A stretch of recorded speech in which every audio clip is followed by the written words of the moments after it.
a wealthy man who had a son but no daughter. So badly did he want a daughter that he spent much of his time praying at the temples and consulting fortune-tellers. Finally, his prayers were answered and a girl was born. She was the apple of her father's eye and could do no wrong. When she was 15 years old, the girl went mushrooming on the mountainside and was so engaged in her task that she did not notice the gathering shadows of dusk. Meanwhile, at home, her parents were becoming anxious, and they formed a search party to comb the hills. However, just as they reached the top of a ridge, they spotted the girl through the gloom in the valley below. Her father was much relieved. "Where have you been, my dear?" he asked. "We were so worried for you. A wild beast could have killed you." "Forgive me, father," she replied. "I was so tired, I fell asleep beneath a bush. When I awoke, the sun was already going down." The incident was soon forgotten, but a few days later, a strange thing happened. One of the master's cows died in the field that night. The next night, another died, and then another. The bodies showed no sign of wound or illness.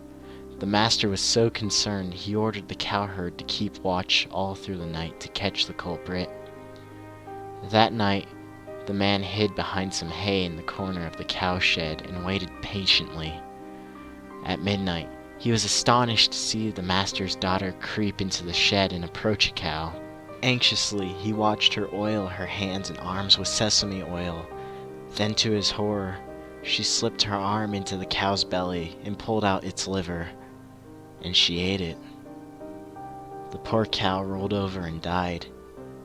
In the morning, the cowherd went to the master and recounted all he had seen. The father, who loved his daughter with all of his heart, shouted angrily at the man, "How dare you invent such wicked stories against my daughter? You will pay for these lies." and the man was dismissed. The next night, a second cowherd was sent to guard the cows. He too hid behind some hay and witnessed the daughter's odd conduct. She oiled her hands and arms, thrust one arm into the cow's belly, pulled out the liver, and ate it, and the cow rolled over and died. The next morning he went to the master and told him the story. Father still would not believe such tales of his beloved daughter, so the man was dismissed. Third herdsman spent the night in a cowshed and reported all he had seen. He too was sacked. Thus it continued. Each night a cow died. Then, when there were no more cows left, the pigs began to die, and then the horses, all from the same mysterious ailment. In the end, all of the cowherds, swineherds, and stable boys were dismissed, and no one from the village would work for the rich man.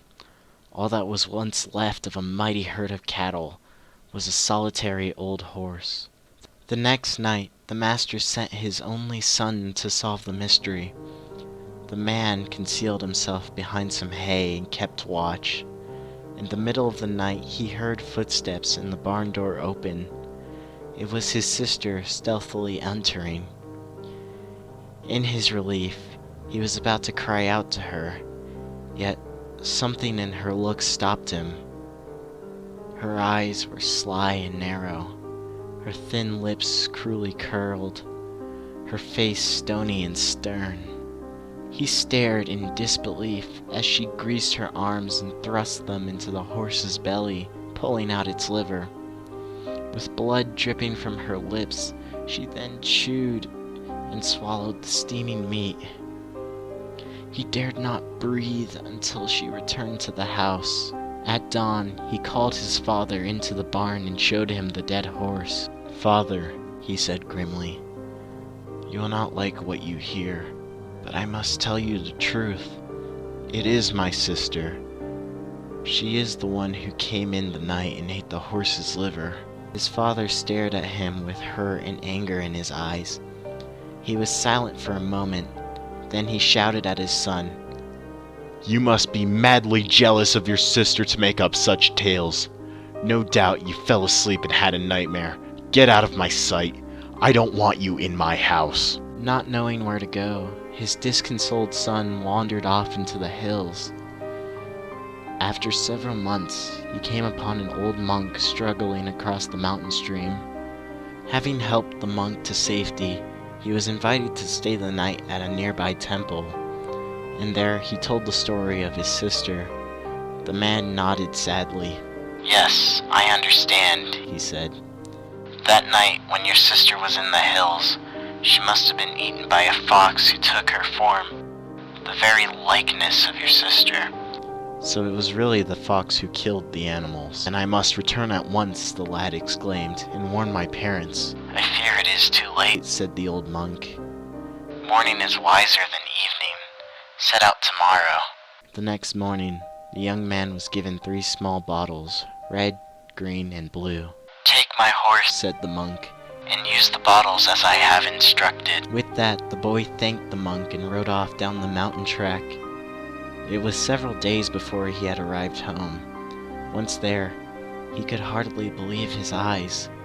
The house and yard were overgrown with weeds, and there in the middle of the yard was his sister, sitting in the sun, catching lice and worms and eating them. "My dear brother," she cried on seeing him, "how I have missed you! Where have you been all these months?" She moved to hug and kiss him, but drew back in alarm. "Where are father and mother?" he asked. "They lie in their graves," she replied, giving no explanation for their deaths. Realizing that she had eaten them too, the young man knew he had to escape before she killed him as well. But how? Suddenly, as she was drawing near, he had an idea.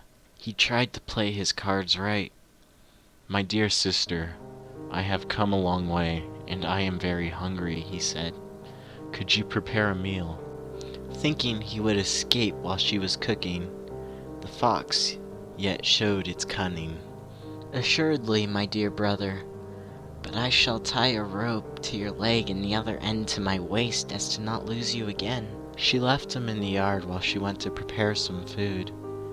Every now and then she tugged on the rope to make sure he had not run away. After some time had passed, he managed to undo the knot.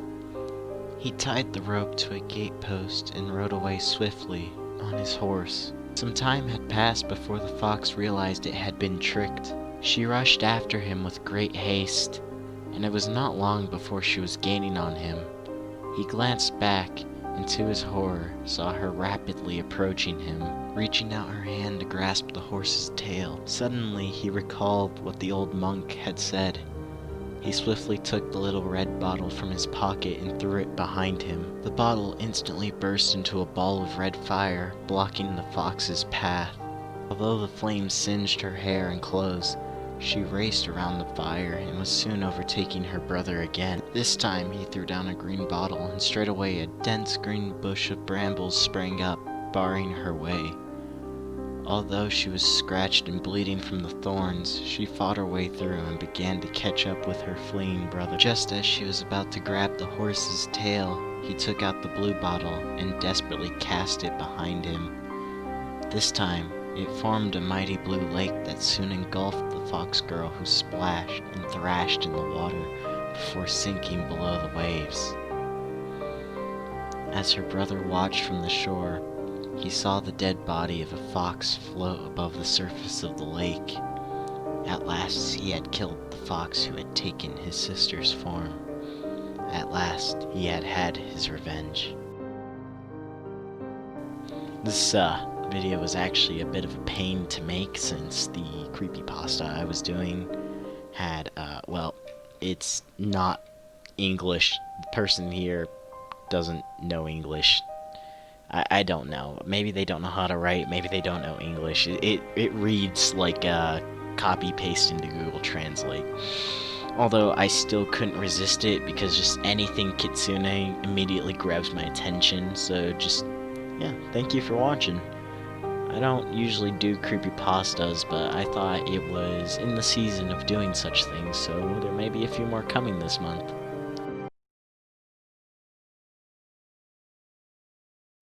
Anxiously, he watched her oil her arms with the sesame oil.